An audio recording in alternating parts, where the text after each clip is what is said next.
Hey, welcome back. So, looks like PlayStation 5 has a brand new reveal trailer. The hype is real, to say the least. It has been way too long since we've seen anything in reference to PlayStation 5. So let's jump in and see what they've got, shall we? There will be lots of chances later on this year to look at the PlayStation 5 games. Today, I want to talk a bit about our Is goals this for the a PlayStation 5 parody? hardware of the industry. I go to the various developers and publishers, sit down, and discuss how they're doing with the current consoles and what they'd like to see in future consoles. This requires weeks on the road, as reaching the bulk of the game creators involves talking to, well, it's a game changer.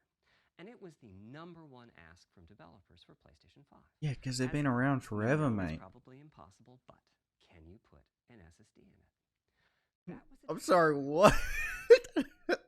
I'm sorry. I know it's impossible. I know PCs have had SSDs for many years now, but can you put one in a PlayStation? Who actually said that? Oh, fuck off, mate.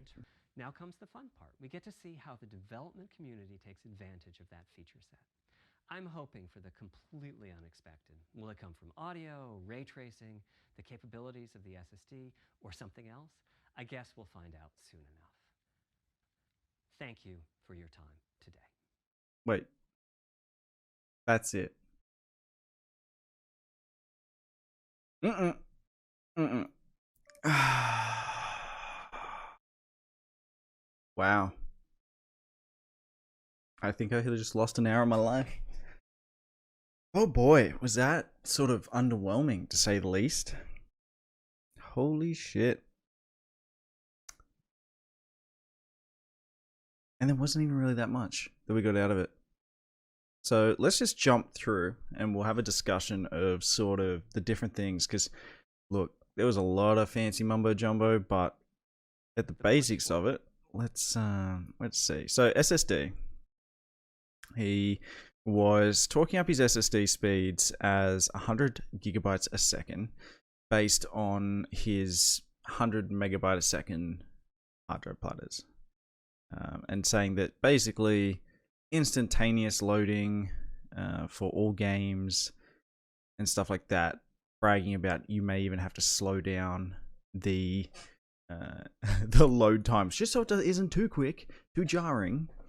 Which, look, you know, he, from the specs he was giving and the information he was showing, it is a high-end SSD, but the capacity is 800 gigabytes. Now, that 800 gigabytes, is that then going to need to include the operating system, the software that the console uses for all its connectivity, stuff like that? How much of that 800 are we going to get to then install games on? Because his argument is, looking at current generation games, the amount of space being used is, that's plenty of room. Problem is, that amount of room for next gen titles, if you're a current gen 4K PC user like I am, you'll find out that textures, Ultra HD texture packs, games can be hundreds of gigabytes to download and install to a hard drive. And especially with the push towards game passes, you're going to be downloading the entirety of the game and not just running from a Blu-ray disc. Obviously, Blu-ray discs you can probably get, depending on how much of an install they're going to push for. Considering this SSD is apparently reliant on 5.5 gigabyte a second speeds, which I don't believe Blu-ray discs are capable of read-write speeds of that much. You'd be looking at probably similar to hard drive platter speeds, but obviously a little bit better being a Blu-ray. But this guy's talking about 100 times faster. And as he was saying before, previously, the downside of an SSD is the amount of processes it has to go through, because obviously it's not actually a platter that has to be read physically. It is all computed internally, right? He's saying that theoretically a normal SSD, you'd only see twice as fast result. But he is advertising that no, their SSD is 100 times faster across the board, which basically they're saying instant loading. Now, if that's true, that's great, but the more advanced and more graphic heavy video games that come out, you know, you're going to be seeing load times that could be a lot longer. So, for example, I'm running M.2 drive, sort of top of the line SSD, PCI card for my storage. A lot of my games are installed on that, and tell you what, I don't get instant loading. He did mention that the M.2 drive is currently sitting around speed margins that are below their apparent SSD speeds, which, look, if that's true, that's a really nice card you've got there. But the problem is such small storage, and then his explanation for how you can expand that is to buy aftermarket M.2 drives. So to go and get PC M.2 drives off PC, Ksgear, places, Amazon, Newegg, stuff like that, and insert them into your hard drive. But there are a whole bunch of different variables that you need to take into consideration, like the ability to it fit. So some of them, like he said, have heat sinks. You know, I know that everyone has different sort of designs and shapes. Some need coolers, and that's another big problem. Is he's talking about it needs to be the same speed, which, trust me, that's not going to be hard. You'll find that you're going to be able to get M.2 drives faster than that, but pricing for large storage spaces on M.2 drives and keeping them small, that is where you're going to find, like, look, I think if you wanted like a terabyte of 5.5 gigabyte a second SSD on a small M.2 drive, I probably, depending on what they're going to push this console out, you might be spending almost the cost of the console, at least nowadays, depending on how small this slot is that he's talking about. But if you can't have heat sinks, if you can't have everything like that, my next question is this slot cooled? Because if you're running your games off an external M.2 drive and you have no heatsink and it's jammed in a small, tight little space, something tells me that you're going to have problems with overheating with that, because they heat up like a mother bitch. So, look, SSD speed is fast, but the space, like, I mean, look at COD. This current gen Call of Duty on PC, so let's just say better textures, better resolution, stuff like that, which they're obviously going for in this current gen, over 200 gigabytes for that. And you're giving us below 800. So you're saying that on launch, I can probably install 4 CODs before I have to start removing. And that's where the problem comes in. Unlike hard drive platters, where degradation comes from the platter itself wearing out, SSDs have degradation. Every time you add, remove, they're slowly getting worse and worse and worse. And so in 6 years' time, when the next, if there is a next generation, how good is that SSD actually going to be in that time? So, that's what he's basically this says it all. He's saying that his is 5.5. He reckons that current PCI 3.0's 3.5 gigabytes a second, which is still fast. But he reckons the 4.0 is reaching 7, but I would hate to see pricing on that to get any sort of comparable storage space. But that was basically the CPU. CPU, decent. Onto GPU. Oh no, sorry, backwards compatibility. That was what he discussed next. Look, he said that it's expensive to have backwards compatibility, but it's also expensive to have to buy multiple consoles to play all your games. So people might actually appreciate that if it's included. So unfortunately, the furthest we can go back is PlayStation 4. I don't even know why you'd put Pro in there, because they're the same games. They're just higher resolution. Not even most of the time native 4K, just upscaled 4K. So, look, it's good that it has it, but even if they had the ability to be able to, download and run PS3, PS2 titles from like a digital storefront. But apparently their argument is because the infrastructure of the actual console itself is different. There's compatibility issues, and it's too expensive to add those different components that are required in order to get backwards compatibility. So from what I'm getting, they're trying to keep this console low and not do anything too drastic increases. But yes, let's see if we can find the GPU. Okay, so in reference to GPUs, going through a couple of the features of the GPU. Basically talking about the speeds, stuff like that. But let's get to the nice juicy part that everyone likes to talk about, ray tracing. Now, I've got a 2080 Ti in my current PC. I'm a PC gamer, so the only other consoles I have is PlayStation 4 because the exclusives were excellent, and that's why I was really excited to see more about this, and a Switch, which I barely use, unfortunately. But ray tracing is just part and parcel of a lot of games now on PC. We get full ray tracing, and I don't really see that much of a performance impact because there is a lot of DDR RAM storage. So, but this is basically how he's trying to break down the ray tracing on console. So he's trying to say that the more of these, the further along this graph developers use ray tracing, the harder it is for the console to be able to cope. He's saying that the most he has ever seen for a next-gen title is using the reflections. So not full ray tracing, not a combination of all, but reflections, ray tracing reflections in a cutscene.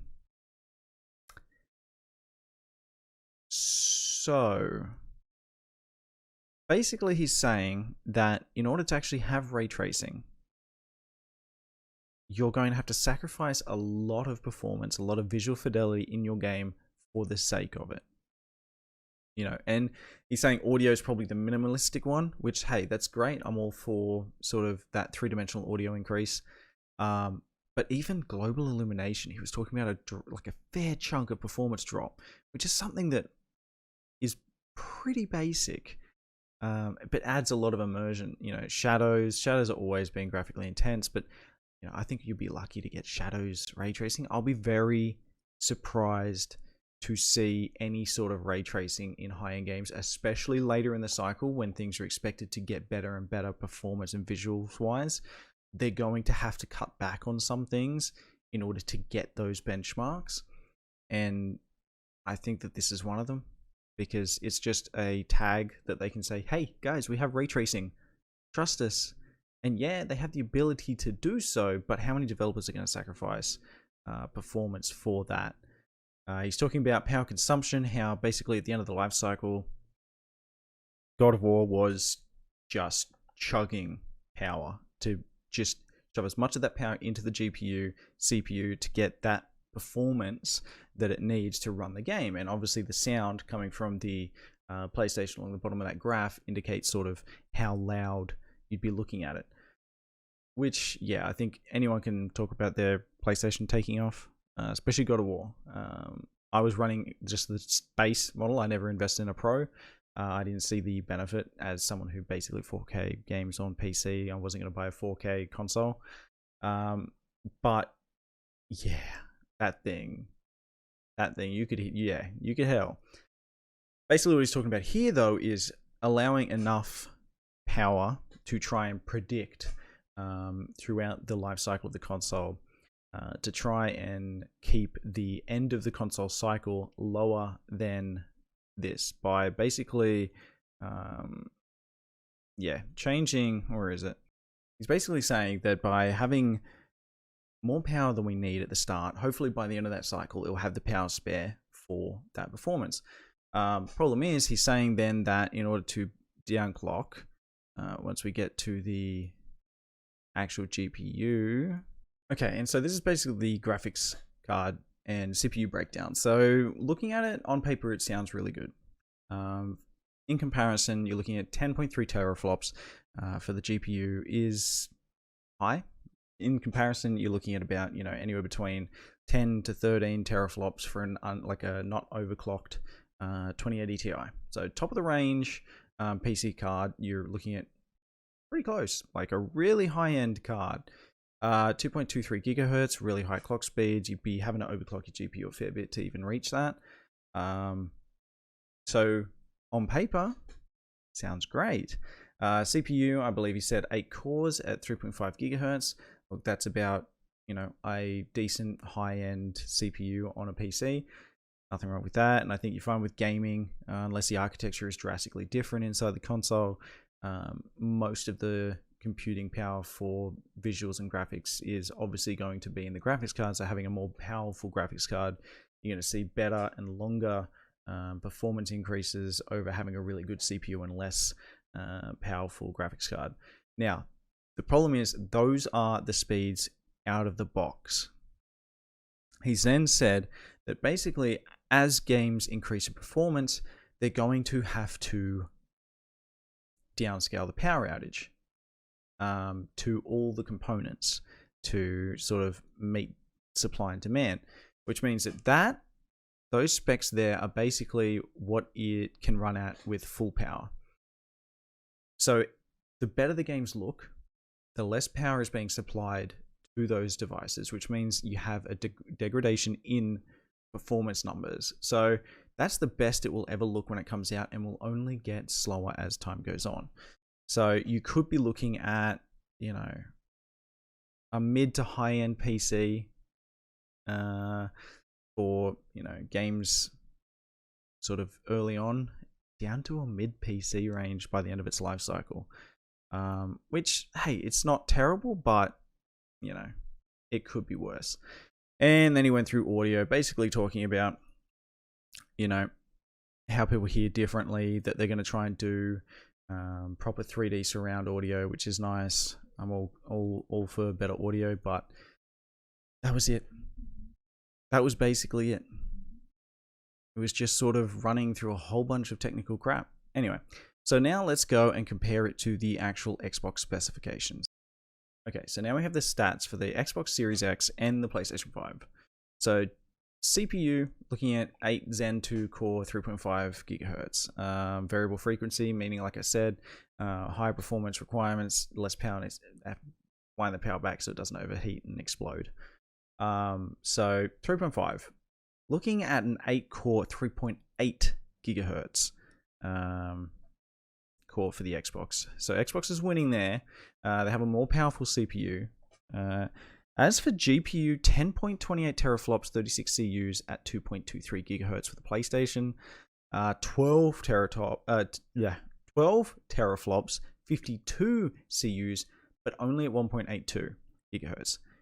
Now, as he was discussing, his argument was because of the higher frequency, the other sort of processors that are required to process data inside of those CUs go a lot quicker with a higher frequency and less CUs than more CUs and a lower frequency.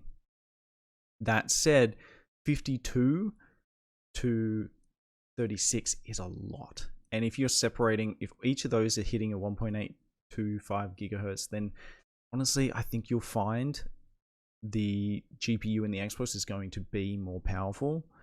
GPU architecture, you know, that's much of a muchness. Basically, okay, memory interface, 16 gigabyte GDDR6. Memory interface, yeah, 16 gig GDR. Yep. So okay, so roughly the same when it comes to memory, and that is a lot of memory. When you're looking at sort of graphics and processing power like that, you'll be able to store a lot of textures, a lot of information on that without having to constantly go through removing it. You'll have a lot of buffer room, which is nice. On top of that, you have memory bandwidth. Okay, so it's got 10 gigabyte at 560 gigabytes a second, 6 gigabyte at 336 gigabyte a second. Memory bandwidth is 448 gigabytes a second. So yeah, it looks like it's going to be interesting to see sort of speeds. It's hard to sort of break down the real differences without having them have done a deep dive into their memory. But on the surface, it looks like if you're getting a constant 448 gigabytes a second on Sony, that's great. If you're getting a constant 560 gigabytes on Xbox, that's even better. And better than that is 1 terabyte storage on the Xbox versus the 800 and change that they're quoting for the PlayStation. So not yet 825 SSD gigabyte versus the internal storage of a 1 terabyte hard drive SSD for the Xbox. Yeah, expandable storage, 1 terabyte expansion card matches internal storage exactly. Okay, so that answers that question. So it looks like you can buy proprietary 1 terabyte expansion cards, which would be at those speeds. So I'd say M.2 drives, which then lets you basically probably be better off. Because I think if you were to try and get a 1 terabyte custom M.2 drive that matches the minimum of 5.5 gigahertz for the PlayStation, I think you'd be hard pressed probably to find something that's going to be cheap enough. Hopefully Xbox is smart, maybe takes a bit of a hit on the price of the expandables up front. That way people are going to be looking at how much it costs just to expand the memory on a PlayStation and going that way. We've got USB 3.2s. Haven't got any sort of information on ports and stuff, but I'm going to assume that they have USB on the PlayStation. Optical drive for the PlayStation, 4K Ultra HD Blu-ray drive, which sounds great to me. I'll probably buy one just for a Blu-ray player. And optical drive is the same on Xbox. Performance target is 4K at 60 FPS up to 120 frames a second, which that is very unlikely considering, most refresh rates on TVs for gaming isn't going to hit that high, especially on 4K monitors and 4K displays. But it would be nice to have the ability to do so. And look, if they can hit 4K 30, I think, native on some really visually impressive games, I think that Xbox has really got the value for money there, depending. We haven't got prices yet, but future-proof wise, their console overall seems to be more powerful, but I guess we won't know until we get some actual hands-on gaming comparisons. But just to finish it all off, please announce some actually fun information for the PlayStation, Sony. That was a fucking bore fest. I'm not gonna lie. But the downside is, as much as I like the specs for the Xbox, I'm not going to buy one. Purely because they now bring everything to PC. And my PC is more powerful than that. So why would I buy an Xbox if I can just play everything on my PC anyway? Exclusives, $5 a month for Xbox Game Pass on PC, and it gives me full access to all their new release exclusives. Well, I've got no reason to. On the other hand, PlayStation has a whole bunch of exclusives that I cannot wait to play. And I know that this last generation, I used to be Xbox all the way up to 360. And then when Xbox One came out, I went with PlayStation 4 because I really want to play Horizon Zero Dawn, the new Final Fantasy, Days Gone. Days Gone, Last of Us. I never played the original on PlayStation 3, so I got the remaster. There's so many titles that came out on PlayStation that you can't get on PC, and that was the main reason that I ended up purchasing that console over the Xbox. So, look, if their specs are specs, but if they've got the games that people want to play, people will buy the console regardless of the comparison between the two. And I'd be interested to see how many developers would try and take a bias and have better visuals for Xbox and not PlayStation if there is a comparable power difference. Most of the time, developers just keep it a base. This is the game. They'll make it run as well as they can on the lower end console so that it doesn't make the other console look better, because they don't want to anger their partners in either Sony or Xbox. So at least you'll be looking at better load times, higher frame rates, those sorts of things. If there is a visual hit due to the PlayStation not being as powerful as the Xbox, you will still see benefits on the Xbox's specs wise. But I guess we'll have to see once they come out. just what kind of performances and frame rates and ranges of sort of different performance information we can get then. Anyway, guys, that is basically it. So yeah, it was really painful to watch an hour of that man talk. He is horrendous. And so basically, end of the day, I think it's going to come down to games. I think for the most part, you won't see that much of a difference in sort of performance overall. Games will sort of try and work the same on both. But yeah, let us know what you think. Which one are you after? Which one are you most excited for? I just want them to release something. I want to see what it looks like. Just give me a cool reveal. Stop. I don't know why they're holding out this long. It's painful. Anyway, guys, thank you so much for sticking around. I hope that wasn't too boring for you. Let me know what you think in the comments, and I will see you next time. Hit the like and subscribe. Bye.